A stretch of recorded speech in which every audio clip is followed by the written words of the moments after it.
नमस्कार, स्वागत है न्यूज 18 पंजाब हरियाणा में। मैं आपके साथ कुलदीप भारद्वाज। हरियाणा प्राइम की शुरुआत करेंगे गुरुग्राम से, जहां बेखौफ बदमाशों का कहर देखने को मिला है। सेक्टर 45 में फायरिंग की वारदात सामने आई है। प्रॉपर्टी डीलर के कार्यालय पर यह फायरिंग की गई है। अज्ञात लोगों ने इस घटना को अंजाम दिया है। 5 बदमाशों ने करीब 30 राउंड फायरिंग की है। कार्यालय में मौजूद कर्मचारी इस फायरिंग में बाल बाल बचे हैं। फायरिंग की जिम्मेदारी गैंगस्टर दीपक नंदल ने ली है। कथित पोस्ट डालकर इसकी जिम्मेदारी ली गई है। सोशल मीडिया पर पोस्ट डाली है गैंगस्टर ने और इस फायरिंग की जिम्मेदारी ली है। पोस्ट में पैसों के लेन देन को गोलीबारी की वजह बताया है। पुलिस फिलहाल इस पूरे मामले की जांच में जुटी हुई है। तो गुरुग्राम के सेक्टर 45 का ये मामला है, जहां एक प्रॉपर्टी डीलर पर फायरिंग की जाती है। इस फायरिंग के दौरान जो है बाल बाल कर्मचारी बचे हैं और गैंगस्टर ने इसकी जिम्मेदारी ली है और कहा है कि पैसों के लेन देन का ये पूरा मामला है जिसको लेके फायरिंग की गई है। गैंगस्टर दीपक नंदल ने जिम्मेदारी ली है प्रॉपर्टी डीलर के कार्यालय पर जो फायरिंग हुई है और कहा कि पैसों के लेन देन का मामला था, जिसके चलते इस वारदात को अंजाम दिया गया है। ये कथित पोस्ट है जिसमें जो है जिम्मेदारी ली गई है इस घटना की। तो कई राउंड फायरिंग किए गए। 5 बदमाशों ने करीब 30 राउंड फायरिंग की है। तो कार्यालय में उस वक्त कर्मचारी भी थे जो बाल बाल इस फायरिंग में बचे हैं। गनीमत रही कि किसी भी तरह के जानी नुकसान का बचाव रहा। हालांकि फिलहाल पुलिस इस पूरे मामले की जांच में जुटी हुई है।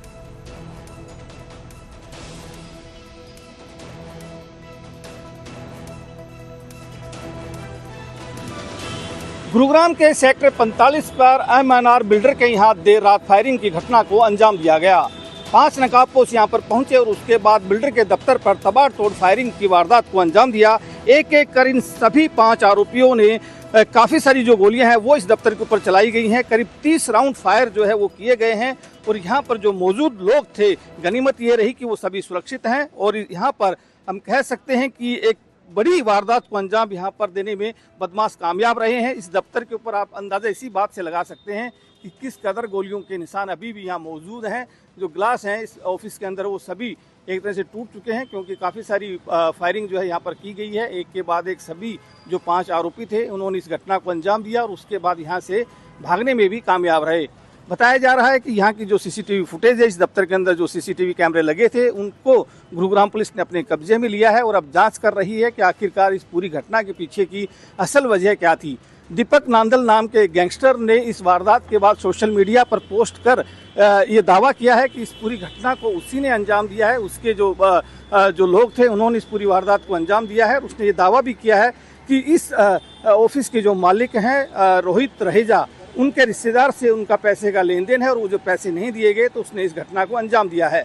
हालांकि गुरुग्राम पुलिस इस सोशल मीडिया पर जो पोस्ट की गई है उसकी जांच कर रही है कि क्या ये जो पोस्ट की गई है ये सही है या फिर किसी ने ऐसे ही जांच को भटकाने के लिए तो कहीं सोशल मीडिया पर इस तरह की पोस्ट को एक तरह से नहीं कर दिया गया है। तो इसको लेकर के गुरुग्राम पुलिस जांच कर रही है इस पूरे पोस्ट को लेकर के। और ये जो आज कांच बिखरे हुए देख रहे हैं ये अपने आप में गवाही दे रहे हैं कि यहाँ पर किस कदर जो अपराधी हैं उन्होंने तांडव मचाया है, किस कदर यहाँ पर फायरिंग की घटना को अंजाम दिया गया है। और अब जिक्र करेंगे अभिनेत्री दिशा पाटनी के घर पर फायरिंग मामले की, जिस पर बीते कल एनकाउंटर हुआ और 2 आरोपी ढेर हो गए। तो सोनीपत के शूटर का परिवार अब सामने आया है और उनका कहना है कि उनके बेटे का कोई भी आपराधिक रिकॉर्ड नहीं है। नहीं मालूम कैसे वो क्राइम की दुनिया में आया। तो अरुण का परिवार जो है अब सामने आया है और उनका कहना है कि उनके बेटे का कोई भी पहले आपराधिक रिकॉर्ड नहीं था। वो नहीं जानते वो किस तरह से क्राइम की दुनिया में पहुंचा है, नहीं पता कि वो रविंदर के संपर्क में कैसे आया। परिवार का ये भी कहना है कि अरुण जो है वो डायबिटीज का मरीज था, डेयरी में काम करता था। परिवार में बड़ा भाई एक निजी कंपनी में डिलीवरी बॉय का काम करता है और पिता सिक्योरिटी गार्ड की नौकरी करते हैं। हरियाणा STF और UP STF की जॉइंट कार्रवाई में अरुण की मौत हो गई है। कल ढेर किया गया था, एनकाउंटर किया गया था। रोहित गोदारा गैंग से जुड़ा हुआ था अरुण जो है। गाजियाबाद में बदमाशों के साथ पुलिस मुठभेड़ में ढेर हुआ है। तो 12 सितंबर को उत्तर प्रदेश के बरेली में दिशा के घर पर गोलीबारी हुई थी। बाइक सवार शूटरों ने बरेली में दिशा के घर पर लगभग 9 राउंड फायर किए थे, जिसकी CCTV भी सामने आई थी। जिसके बाद से लगातार पुलिस जो है आरोपियों की तलाश में जुटी हुई थी और बीते कल एनकाउंटर में 2 आरोपी ढेर हो गए। अब 2 आरोपी ढेर हो गए, उनमें से अरुण का परिवार जो है वो सामने आया है। कोई मतलब नहीं था भाई, मेरा बेटा था कबा का मार दिया हुए, क्या बताओ भाई। भाई भाई डेयरी कर रहा था, डेयरी कर रहा था मेरा बेटा। तो मेरा बेटा था डेयरी कर रहा, शुगर उसका शुगर का बीमार था, वो दवा खा रहा था, हम तो इलाज करा रहे थे उसका भाई। यहाँ तो भाई सोनीपत में हम तो भाई कम से कम 25-26 साल हो गए। और कहीं पता कर लो कोई भी मेरे बेटे के बारे में, कहीं भी कोई मतलब नहीं मैं था।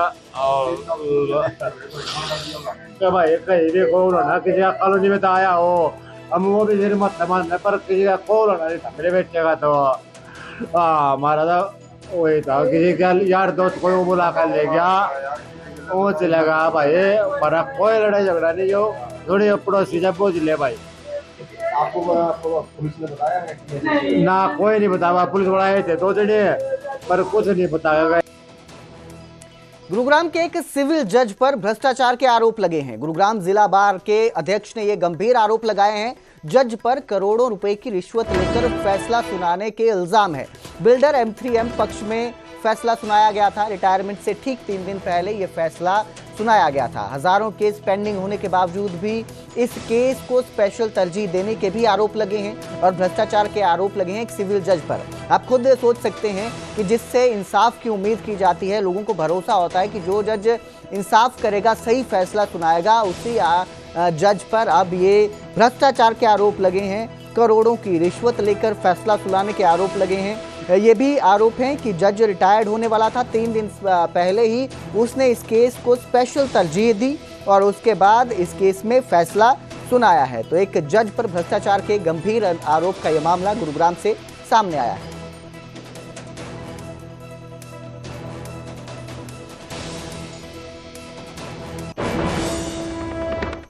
हरियाणा मंत्री की सभा में सांड घुस आया। खेल मंत्री गौरव गौतम की सभा में सांड घुसने से अफरा तफरी मच गई।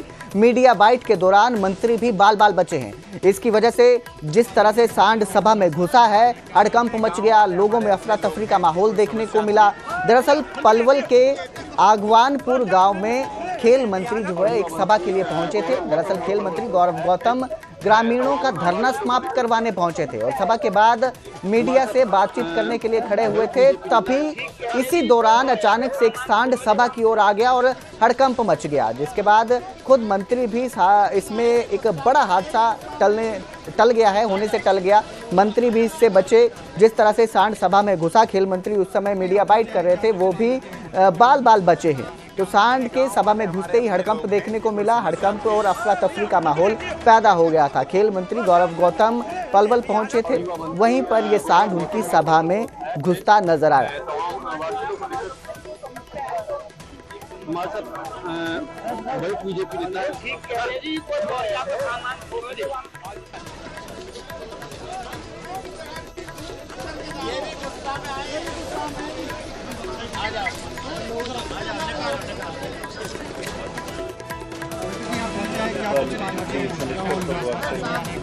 गांव वाले हमारे अपने लोग हैं, इनकी ਮਾਰਗਦਰਸ਼ਨ ਨਾਲ ਜੋ ਅਸੀਂ ਪੰਜਾਬ ਇਨਵੈਸਟ ਪ੍ਰਮੋਸ਼ਨ ਨੂੰ ਔਰ ਇੰਡਸਟਰੀ ਡਿਪਾਰਟਮੈਂਟ ਨੂੰ ਅਸੀਂ ਅੱਗੇ ਲੈ ਕੇ ਜਾ ਰਹੇ ਹਾਂ ਔਰ ਇਨਵੈਸਟਰਸ ਨੂੰ ਬੁਲਾ ਰਹੇ ਹਾਂ, ਉਹਦੇ ਵਿੱਚ ਇੱਕ ਇਹਨਾਂ ਦਾ ਫੋਟਿਸ ਦਾ ਕੋਈ ਇਸ਼ੂ ਪੁਰਾਣਾ ਸੀਗਾ ਜਿਹੜਾ ਸੋਲਵ ਨਹੀਂ ਹੋ ਰਿਹਾ ਸੀ, ਉਹ ਕਰ ਦਿੱਤਾ ਗਿਆ ਲੈਂਡ ਦਾ।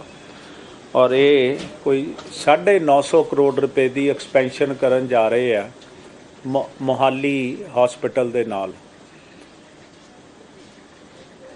ਇਹ ਫੋਟਿਸ ਵੈਸੇ ਤਾਂ ਸਾਰਿਆਂ ਨੇ ਸੁਣਿਆ ਹੋਇਆ ਕੰਪਨੀ ਦਾ, ਪਰ ਇਹਦੀ ਡਿਟੇਲ ਵਿੱਚ ਜੋ ਇਹ ਕੰਪਨੀ ਹੈ, ਇਹਦਾ ਮਾਰਕੀਟ ਕੈਪ ਕਿੰਨਾ ਹੈ, ਇਹਨਾਂ ਦੇ ਟੋਟਲ ਬੈੱਡ ਕਿੰਨੇ ਆ ਇੰਡੀਆ 'ਚ, ਸਾਰਾ ਕੁਝ ਮਨੂ ਕਪਿਲਾ ਜੀ ਦੱਸਣਗੇ। ਪਰ ਇਹ ਜਿਹੜੀ ਇਨਵੈਸਟਮੈਂਟ ਹੈ, ਇਹਦਾ ਮੈਂ ਤੁਹਾਨੂੰ ਥੋੜ੍ਹਾ ਜਿਹਾ ਬਰੀਫ ਦੱਸਣਾ ਚਾਹੁੰਦਾ ਕਿ 13.5 ਏਕੜ ਵਿੱਚ ਇਹ ਪੂਰਾ ਕੰਪਲੈਕਸ ਹੋ ਜਾਏਗਾ ਜਿਹੜਾ ਮੋਹਾਲੀ ਹਸਪੀਟਲ ਹੈ। ਮੈਂ ਅੱਜ ਇਹਨਾਂ ਨਾਲ ਇੱਥੇ ਆਉਣ ਤੋਂ ਪਹਿਲਾਂ ਗੱਲ ਕਰ ਰਿਹਾ ਸੀ। ਮੈਂ ਕਿਹਾ ਜੀ ਜਿਹੜੇ ਤੁਹਾਡੇ ਬੈੱਡ ਹੈ ਸਾਰੇ ਆਕੂਪਾਈਡ ਰਹਿੰਦੇ ਐਗਜ਼ਿਸਟਿੰਗ। ਮੈਂ ਸੁਣ ਕੇ ਹੈਰਾਨ ਹੋ ਗਿਆ। ਵੈਸੇ ਤਾਂ ਰੱਬ ਕਿਸੇ ਨੂੰ ਬਿਮਾਰ ਨਾ ਕਰੇ, ਸਭ ਨੂੰ ਸਿਹਤ ਬਖਸ਼ੇ। ਕਹਿੰਦੇ 105% ਆਕੂਪਾਈਡ ਹੈ। ਮੈਂ ਕਿਹਾ ਜੀ ਉਹਦਾ ਕੀ ਮਤਲਬ? ਉਹਦਾ ਮਤਲਬ ਇਹ ਹੈ ਕਿ ਵੇਟਿੰਗ ਲਿਸਟ ਚੱਲਦੀ ਰਹਿੰਦੀ ਹੈ। ਚਲੋ ਇੱਕ ਰੀਜ਼ਨ ਕੁਛ ਅਸੀਂ ਕੋਸ਼ਿਸ਼ ਕਰ ਰਹੇ ਹਾਂ ਕਿ ਇਹ ਬਿਮਾਰੀਆਂ ਐਤਕੀ ਘੱਟੋ ਘੱਟ ਹੋਣ, ਜਿਹੜੀਆਂ ਸਾਡੀ ਸਟੇਟ ਗਵਰਨਮੈਂਟ ਉਪਰਾਲਾ ਕਰ ਰਹੀ ਹੈ, ਜਿਸ ਤਰ੍ਹਾਂ ਡੇਂਗੂ ਹੋ ਗਿਆ ਜਾਂ ਜਿਹੜੀਆਂ ਸੀਜ਼ਨਲ ਹੁੰਦੀਆਂ, ਜਿਹੜੀ ਫਲੱਡਿੰਗ ਕਰਕੇ ਬਿਮਾਰੀਆਂ ਫੈਲਣਗੀਆਂ ਕਿਉਂਕਿ ਕੈਟਲ ਬੜੇ ਮਰ ਗਏ, ਤੇ ਇਹਨਾਂ ਕੋਲੋਂ ਵੀ ਅਸੀਂ ਹੈਲਪ ਮੰਗੀ ਹੈ ਤੇ ਇਹ ਵੀ ਕਹਿੰਦੇ ਅਸੀਂ ਪੂਰੀ ਗਵਰਨਮੈਂਟ ਦੀ ਸਪੋਰਟ ਕਰਾਂਗੇ ਇਸ ਚੀਜ਼ ਵਿੱਚ। ਇਹ ਜਿਹੜਾ ਪ੍ਰੋਜੈਕਟ ਆਏਗਾ ਜੀ, ਇਹਦੇ ਵਿੱਚ ਡਾਇਰੈਕਟ ਜਿਹੜੀ ਇੰਪਲੋਇਮੈਂਟ ਹੈ 2500 ਲੋਕਾਂ ਦੀ ਹੋਏਗੀ ਔਰ ਇਨਡਾਇਰੈਕਟ 2200 ਲੋਕ, ਕੋਈ ਸੋ ਟੋਟਲ ਅਰਾਊਂਡ 5000 ਲੋਕਾਂ ਨੂੰ ਇੰਪਲੋਇਮੈਂਟ ਇਹਦੇ 'ਚ ਮਿਲ ਜਾਏਗੀ। ਇੱਕ ਮੈਂ ਸ਼ੁਕਰਗੁਜ਼ਾਰ ਹਾਂ ਸਾਡੇ ਹੈਲਥ ਮਿਨਿਸਟਰ ਸਾਹਿਬ ਡਾਕਟਰ ਬਲਬੀਰ ਜੀ ਦਾ। ਉਹਨਾਂ ਨੇ ਪਰਸਨਲ ਇੰਟਰਸਟ ਲੈ ਕੇ ਜੋ ਵੀ ਇਹਨਾਂ ਦੇ ਪੈਂਡਿੰਗ ਅਪਰੂਵਲ ਪਏ ਸੀਗੇ ਉਹ ਸਾਰੇ ਉਸ ਡਿਪਾਰਟਮੈਂਟ ਨੇ ਇਹਨਾਂ ਨੂੰ ਦੇ ਦਿੱਤੇ ਹੈ as for as health is concerned. ਹੁਣ ਸਿਰਫ ਕੋਈ ਡਰਾਇੰਗਸ ਦਾ ਕੋਈ ਹੋਏਗਾ ਜਿਹੜਾ ਪੂਡਾ ਵਿੱਚ ਫਾਰਮੈਲਿਟੀ ਆ ਹੋ ਜਾਏਗੀ। ਤੇ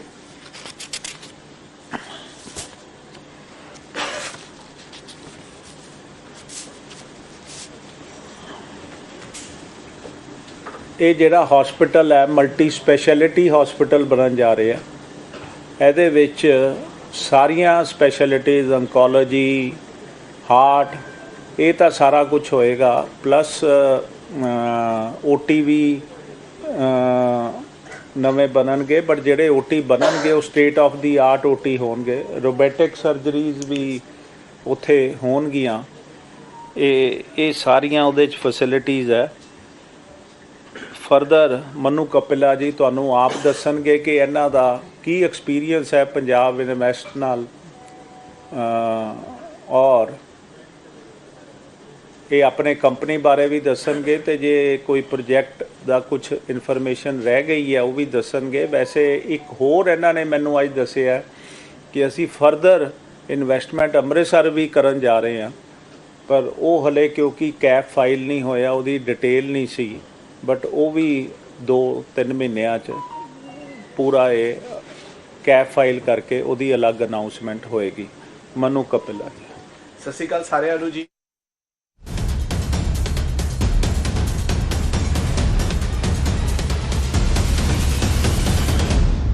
ਸ਼ੁਰੂਆਤ ਰਾਹੁਲ ਗਾਂਧੀ ਵੱਲੋਂ ਲਾਏ ਇਲਜ਼ਾਮਾਂ ਤੋਂ, ਜਿਨ੍ਹਾਂ ਨੇ ਇੱਕ ਵਾਰ ਮੁੜ ਤੋਂ ਵੋਟ ਚੋਰੀ ਦੇ ਇਲਜ਼ਾਮ ਲਾਉਂਦਿਆਂ ਇਲੈਕਸ਼ਨ ਕਮਿਸ਼ਨ ਨੂੰ ਕਟਹਿਰੇ 'ਚ ਖੜਾ ਕਰਨ ਦੀ ਕੋਸ਼ਿਸ਼ ਕੀਤੀ ਤੇ ਆਪਣੇ ਕਥਿਤ ਹਾਈਡਰੋਜਨ ਬੰਬ ਜਿਹੇ ਧਮਾਕੇਦਾਰ ਖੁਲਾਸੇ 'ਚ ਮੁੱਖ ਚੋਣ ਕਮਿਸ਼ਨਰ ਗਿਆਨੇਸ਼ ਕੁਮਾਰ ਤੇ ਗੜਬੜੀ ਕਰਨ ਵਾਲਿਆਂ ਨੂੰ ਬਚਾਉਣ ਦੇ ਇਲਜ਼ਾਮ ਲਾਏ। 31 ਮਿੰਟ ਦੀ ਪ੍ਰੈਜ਼ੈਂਟੇਸ਼ਨ 'ਚ ਰਾਹੁਲ ਨੇ ਗੰਭੀਰ ਇਲਜ਼ਾਮ ਲਾਏ ਕਿ ਚੋਣ ਕਮਿਸ਼ਨ ਜਾਣਬੁੱਝ ਕੇ ਕਾਂਗਰਸ ਦੀਆਂ ਵੋਟਾਂ ਨੂੰ ਨਿਸ਼ਾਨਾ ਬਣਾ ਰਿਹਾ ਹੈ ਤੇ ਉਹਨਾਂ ਦੇ ਨਾਮ ਡਿਲੀਟ ਕਰ ਰਿਹਾ ਹੈ। ज्ञानेश कुमार जी, आप अपना काम कीजिए, नहीं तो पूरा हिंदुस्तान के सारे युवा इस बात को एक्सेप्ट करेंगे कि आप हिंदुस्तान के संविधान की रक्षा नहीं कर रहे हो और वोट चोरों की आप मदद कर रहे हो। ਰਾਹੁਲ ਨੇ ਦਾਅਵਾ ਕੀਤਾ ਕਿ ਕਰਨਾਟਕਾ ਦੇ ਆਲੰਦ 'ਚ 6018 ਵੋਟਾਂ ਦੇ ਨਾਂ ਕੱਟਣ ਦੀ ਕੋਸ਼ਿਸ਼ ਕੀਤੀ ਗਈ ਪਰ ਚੋਰੀ ਫੜੀ ਗਈ। अलंद में 6018 वोटर्स डिलीट हुए। पता क्या लगा कि कोई ना कोई वोटर डिलीशन सिस्टमैटिकली ऑर्गेनाइज तरीके से, सेंट्रलाइज तरीके से। ਰਾਹੁਲ ਦੇ ਇਲਜ਼ਾਮਾਂ ਨੂੰ ਨਕਾਰਦਿਆਂ ਚੋਣ ਕਮਿਸ਼ਨ ਨੇ ਕਿਹਾ ਕਿ ਕੋਈ ਵੀ ਵੋਟ ਆਨਲਾਈਨ ਡਿਲੀਟ ਨਹੀਂ ਹੋ ਸਕਦੀ। ਇਸੇ ਮੁਤਾਬਕ ਆਲੰਦ 'ਚ ਉਹਨਾਂ ਦੇ ਵੱਲੋਂ ਹੀ FIR ਦਰਜ ਕਰਵਾਈ ਗਈ ਸੀ ਤੇ ਰਾਹੁਲ ਗਾਂਧੀ ਦੇ ਵੋਟ ਚੋਰੀ ਦੇ ਇਲਜ਼ਾਮਾਂ ਨੂੰ ਲੈ ਕੇ BJP ਨੇ ਵੀ ਤਿੱਖੇ ਪਲਟਵਾਰ ਕੀਤੇ ਤੇ ਭਾਜਪਾ ਸਾਂਸਦ ਅਨੁਰਾਗ ਠਾਕੁਰ ਨੇ ਕਿਹਾ ਕਿ ਰਾਹੁਲ ਗਾਂਧੀ ਧਮਾਕਾ ਕਰਨ ਆਏ ਸੀ ਪਰ ਡਰਾਮਾ ਕਰਕੇ ਚਲੇ ਗਏ। ਭਾਜਪਾ ਨੇ ਸਵਾਲ ਪੁੱਛਿਆ ਕਿ ਰਾਹੁਲ ਇਲਜ਼ਾਮ ਤਾਂ ਬਹੁਤ ਆਸਾਨੀ ਨਾਲ ਲਾ ਦਿੰਦੇ ਨੇ, ਪਰ ਇਹਨਾਂ ਇਲਜ਼ਾਮਾਂ ਤੇ ਹਲਫਨਾਮਾ ਕਿਉਂ ਨਹੀਂ ਦਿੰਦੇ। ये आए तो धमाका करने थे लेकिन ड्रामा करके चले। और अगर इतना ही दम आपके तर्कों में है तो आप कोर्ट क्यों नहीं जाते? इलेक्शन कमीशन ने तो आपको बार बार कहा सबूत दो, हल्फनामा दो, ना आप सबूत दे पाते हो और गलत आरोप लगाते हो। ਇਸ ਦੇ ਨਾਲ ਹੀ ਭਾਜਪਾ ਨੇ ਕਿਹਾ ਕਿ ਰਾਹੁਲ ਗਾਂਧੀ ਦੀ ਅਗਵਾਈ ਹੇਠ ਕਾਂਗਰਸ ਕਰੀਬ 90 ਚੋਣਾਂ ਹਾਰ ਚੁੱਕੀ ਹੈ। ਉਹਨਾਂ ਦੀ ਹਤਾਸ਼ਾ ਦਿਨ-ਬ-ਦਿਨ ਵੱਧਦੀ ਜਾ ਰਹੀ ਹੈ, ਜਿਸ ਕਰਕੇ ਮਾਫੀ ਮੰਗਣਾ ਅਤੇ ਅਦਾਲਤਾਂ ਦੀ ਝਾੜ ਖਾਣੀ ਰਾਹੁਲ ਦੀ रूटीन बन चुकी है। और बार बार आरोप लगाने के बाद माफी मांगने का काम और कोर्ट से वाले छात्रों के बीच झगड़ा हो गया और इस झगड़े के दौरान बीच बचाव करने पहुंचे छात्र पर चाकू से हमला कर दिया गया। अमन की हालत गंभीर है। अमन पर चाकू से हमला किया गया है। दरअसल वो छात्रों के बीच बचाव करने पहुंचा था, लेकिन छात्रों ने उसी पर चाकू से हमला कर दिया, जिसके बाद उसे खानपुर मेडिकल कॉलेज में भर्ती करवाया गया है। परिजनों ने पुलिस पर कार्यवाही न करने का भी आरोप लगाया है। वहीं पुलिस अधिकारी मीडिया के कैमरों से दूरी बनाए हुए हैं, डॉक्टरों की रिपोर्ट का इंतजार करने की बात कर रहे हैं। इस मामले में स्कूलों में सुरक्षा और पुलिस की कार्यप्रणाली पर भी सवाल खड़े कर दिए हैं कि 9वीं क्लास के बच्चे आखिर क्लास में चाकू लेकर कैसे पहुंचे और इतनी कैसी बहसबाजी हो गई कि उन्होंने चाकू से एक छात्र पर हमला कर दिया। ये परसों की खबर है, यानी कि जो घटना है, यानी कि जो तो एग्ज़ाम के चक्कर में मैं जो है गवर्नमेंट स्कूल गढ़ीघसीटा में गया हुआ था इंस्पेक्शन में, तो वहाँ मेरे पास कॉल आई थी कि स्कूल में आधी छुट्टी में कुछ बच्चों का आपस में झगड़ा हुआ है, 9th क्लास के बच्चों का। तो उसमें एक बच्चे को जो थोड़ा सा ब्लीडिंग आ रही है, तो उसके लिए मैं तुरंत स्कूल में पहुंचा और सबसे पहले जो हमारी प्रायोरिटी थी उस बच्चे को तुरंत जो है स्टाफ के मेंबर्स को बोला और उसे सिविल हॉस्पिटल के अंदर में एडमिट करवाया। झगड़े का क्या कारण था अभी तक तो ऐसा कुछ नहीं पता चल पाया कि उनका कोई पुराना ही बताते हैं कि कोई पुरानी उनकी आपस में कोई बात वो थी, ये थी, यानी कि जो मतलब, और ना ही ये पता चल पा रहा है कि इसमें मतलब कौन से बच्चे ही इन्वॉल्व है, किसका दोष है। ये 9th क्लास के बच्चे थे यानी। हरियाणा प्राइम में फिलहाल इतना ही। बाकी की खबरों के लिए देखते रहिए न्यूज़ 18 पंजाब हरियाणा।